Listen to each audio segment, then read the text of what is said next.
Hello students, नमस्कार। आज की इस वीडियो में हम पढ़ने वाले हैं एनसीईआरटी कक्षा 7 विज्ञान का 10वां अध्याय जंतुओं और पादप में परिवहन। परिवहन का मतलब है कि पेड़ पौधों के अंदर जड़ों से पत्तों तक और पत्तों से जड़ों तक खनिज लवणों और कार्बनिक पदार्थों का जो आवागमन होता है उसे परिवहन कहते हैं। तो इस अध्याय को शुरू करने से पहले आपसे रिक्वेस्ट है कि आप चैनल को सब्सक्राइब जरूर कर लें, वीडियो को लाइक करें, अपने दोस्तों के साथ शेयर करें। तो चलिए शुरू करते हैं। आज के अध्याय में हम पढ़ने वाले हैं जंतुओं और पादप में परिवहन के प्रश्नोत्तर। तो चलिए शुरू करते हैं। पहला प्रश्न, कॉलम ए में दी गई संरचनाओं का कॉलम बी में दिए गए प्रक्रमों से मिलान कीजिए। तो आपको यहाँ पर मिलान करना है। मिलान किया हुआ आपके सामने यहाँ पर है। देखो, रंध्र क्या काम में आते हैं? वाष्पोत्सर्जन, मतलब पत्तों के अंदर जो जल होता है उसको बाहर निकालने काम करते हैं। जाइलम, जाइलम जल का परिवहन करते हैं। मूल रोम, मूल रोम जल का अवशोषण करते हैं, मतलब जड़ों के अंदर जो छोटे छोटे रोम होते हैं वो जलों को खींचने काम करते हैं। फ्लोएम, फ्लोएम मतलब जो भोजन होता है उसका परिवहन करने के काम में आते हैं। दूसरा प्रश्न, यहाँ पर आपको रिक्त स्थानों की पूर्ति करनी है। हृदय से रक्त का शरीर के सभी अंगों में परिवहन किसके द्वारा होता है? यहाँ पर ये खाली स्थान है ना, तो यहाँ पर धमनियों के द्वारा होता है। दूसरा, हीमोग्लोबिन लाल रक्त कोशिकाओं में पाया जाता है। धमनियाँ और शिराएं कोशिकाओं के जाल द्वारा जुड़ी रहती हैं। हृदय का लयबद्ध विस्तार और संकुचन हृदय स्पंदन कहलाता है। मानव शरीर के प्रमुख उत्सर्जित उत्पाद यूरिया है। पसीने में जल और लवण होता है। वृक्क मतलब किडनी अपशिष्ट पदार्थों को द्रव रूप में बाहर निकालते हैं, जिसे हम मूत्र कहते हैं। तीसरा प्रश्न, सही विकल्प का चयन कीजिए। पादपों में जल का परिवहन होता है जाइलम के द्वारा। बिल्कुल सही, ये वाला ऑप्शन इसमें सही है, जाइलम के द्वारा। मूलों द्वारा जल के अवशोषण की दर को बढ़ाया जा सकता है, जिन्हें पंखे के नीचे रखकर।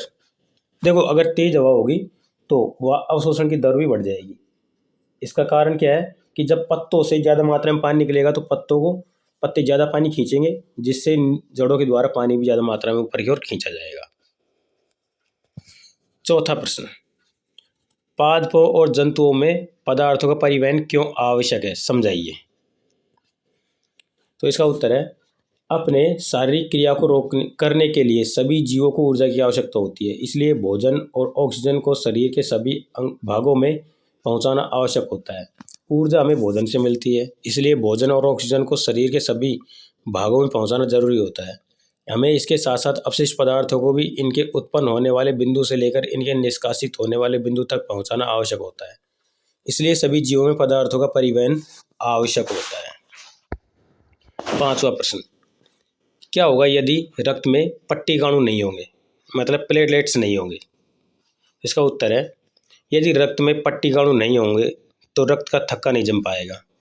शरीर के किसी भाग में अगर चोट लग जाती है तो रक्त लगातार बहता रहेगा, जिससे व्यक्ति की मृत्यु भी हो सकती है। छठा प्रश्न, रंध्र क्या है? रंध्र के दो कार्य बताइए। तो इसका उत्तर है, पौधों की पत्तियों में निचली सतह पर पाए जाने वाले सूक्ष्म छिद्रों को रंध्र कहते हैं। रंध्र के कार्य, पौधों में ऑक्सीजन और कार्बन डाइऑक्साइड गैसों का आदान प्रदान रंध्रों के द्वारा होता है। रंध्रों के द्वारा ही पौधे से अतिरिक्त जल वाष्पोत्सर्जन द्वारा बाहर निकलता है। सातवां प्रश्न, क्या वाष्पोत्सर्जन पादपों में कोई उपयोगी कार्य करता है?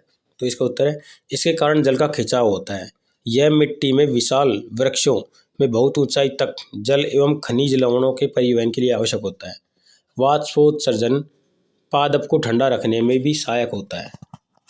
आठवां प्रश्न, रक्त के घटकों के नाम बताइए। तो इसका उत्तर प्लाज्मा, लाल रक्त कोशिकाएं, श्वेत रक्त कणिकाएं या कोशिकाएं या पट्टिकाणु। नवां प्रश्न, शरीर के सभी अंगों को रक्त की आवश्यकता क्यों होती है? तो इसका उत्तर है, क्योंकि इसके द्वारा ऑक्सीजन और कार्बन डाइऑक्साइड गैस का परिवहन होता है। यह पोषक तत्वों, एंजाइमों और तथा हार्मोन का परिवहन करता है। यह अपशिष्ट पदार्थों का स्थानांतरण करता है। यह शरीर के ताप का संतुलन बनाए रखता है। 10वां प्रश्न, रक्त लाल रंग का क्यों दिखाई देता है? इसका उत्तर है, रक्त में लाल वर्णक हीमोग्लोबिन होने के कारण लाल रंग का दिखाई देता है। 11वां प्रश्न, हृदय के कार्य बताइए। हृदय शरीर के सभी भागों में रक्त का संचार करता है। यह शरीर के विभिन्न भागों में से कार्बन डाइऑक्साइड समृद्ध रक्त को एकत्रित करता है। यह कार्बन डाइऑक्साइड समृद्ध रक्त को ऑक्सीजन युक्त करने के लिए फेफड़ों में भेजता है। ऑक्सीजन, पोषक तत्वों, हार्मोनों का स्थानांतरण भी हृदय द्वारा रक्त संचरण के कारण होता है। 12वां प्रश्न, शरीर द्वारा अपशिष्ट पदार्थों को उत्सर्जित करना क्यों आवश्यक है? शरीर में विभिन्न शारीरिक क्रियाएं होती हैं। इन क्रियाओं के फलस्वरूप विभिन्न अपशिष्ट पदार्थ बनते हैं। ये अपशिष्ट पदार्थ जहरीले होते हैं और शरीर को हानि पहुंचा सकते हैं, इसलिए इन अपशिष्ट पदार्थों को शरीर से बाहर निकालना आवश्यक है। 13वां प्रश्न, मानव उत्सर्जन तंत्र का चित्र बनाएं और विभिन्न भागों को नामांकित कीजिए। तो यहाँ पर देखो, एक किडनी होगी जिसके 3 भाग होते हैं, ऊपर वृक्क, बीच में मूत्रवाहिनी और नीचे मूत्राशय। मूत्राशय का अंतिम भाग होता है जिसको हम मूत्रमार्ग बोलते हैं। तो इस प्रकार से हमारा यह अध्याय खत्म होता है। इसके सारे प्रश्नोत्तर हम पढ़ चुके हैं। फिर भी किसी प्रश्न में कोई दिक्कत आई हो तो कमेंट करके ज़रूर बताएं। वीडियो को लाइक करें, अपने दोस्तों के साथ शेयर करें और चैनल को सब्सक्राइब जरूर कर लें। मिलेंगे अगले अध्याय के प्रश्नोत्तर के साथ में। धन्यवाद।